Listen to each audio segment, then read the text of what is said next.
we love soccer. It's pretty evident to anyone who talks to us, and it's an amazing thing. And I think it's brought us. We're a team. We've always been a team, and co-founding this group to now we work together and we just have a blast. It's the most wonderful thing in the world.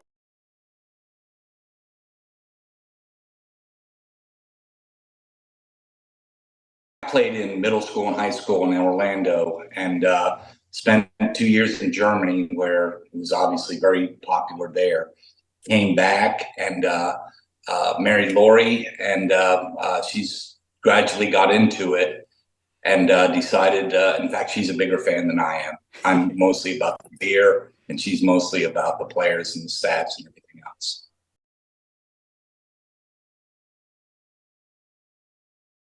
We were excited, of course. What was hard was getting everyone around us to get excited about it. In 2010, it was just difficult. People didn't quite understand what was happening. What do you mean a soccer team's coming? Well, we would go to those same pubs around Orlando and try to get people motivated. We made up little flyers and business cards and try to get people together. And it's just really slow going at first.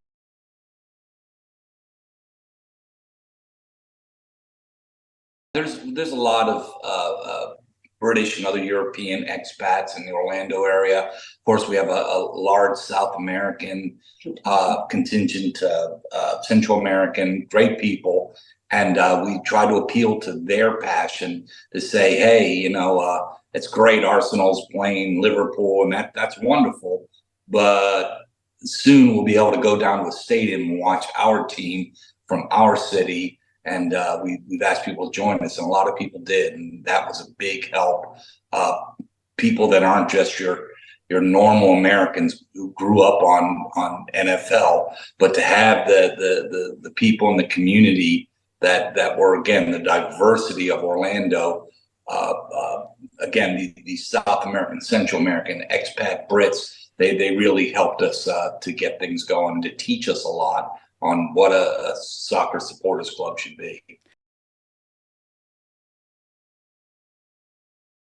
We were lucky too, because USL is very different than MLS, and USL does not have the same rules and restrictions. And then we had a great ownership group in the Citrus Sports that owned the team, and they would let us bring in flags. We got a floppy guy, one of these things that sits in front of like tire stores and stuff. I mean, and people were going crazy because anybody that was familiar with the sport couldn't believe that we could get away with such craziness in the stands. And it's super hot in Florida. We would bring water guns and blast people if they weren't cheering loud enough, and it became a real event. And it's like almost the event of supporting the team was as much of an event as being able to watch it. To be frank with your audience, we spent a lot of our own money. We were buying T-shirts for people. We bought a fog machine because they wouldn't let us bring smoke in, but somehow we could bring this big fog machine in, and it did an adequate job. All kinds of antics and shenanigans, but you really have to lay out a little bit of money and a little bit of time, a lot of time to get this done. It's like a soccer supporters group, regardless of the city, is like a movement, and it has to grow, or it fizzles out. And you just got to make sure it never fizzles out, that you keep going year after year and support the team. And you don't always get along with ownership. You don't always get along with maybe the other supporters group. Maybe you have different ideas for tifos.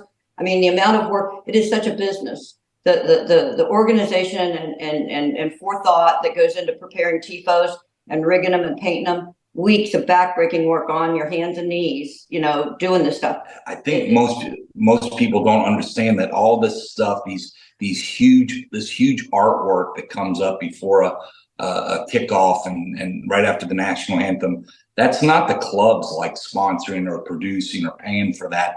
At least not at our club. That is all organic, every bit of it, and we're proud of that fact. And we paint these things, we pay for flags, we do that, and we receive little to no money whatsoever from the front office. but that's okay because that allows us to maintain some independence.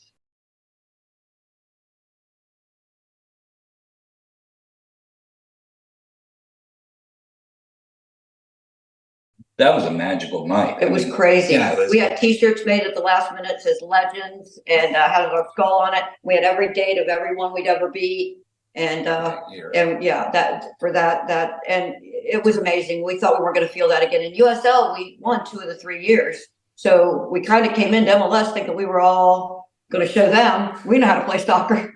Come to find out, you know, it was kind of a much different game at the MLS level. Yeah, but yeah, it was a magical night. Everybody got together. The 2 groups, we marched in and got together in front of the supporters gate and committed total mayhem with smoke and everything. It was really a fantastic night. And when we finally give Sacramento, they beat a bunch of MLS teams to get to that last point. So good for them, and we congratulate them. But yeah, 2022 was a special year, winning the U.S. Open Cup. I think it certainly has opened our eyes. I mean, you get to meet so many people from so many different cultures. You get to hear about their experiences and their passions. And I think it makes you a more well-rounded person. I think it makes you a more interesting person with all these experiences. And it's really developed us into, we want to be ambassadors. We just constantly want to spread the word of soccer at large, and, you know, particularly Orlando City.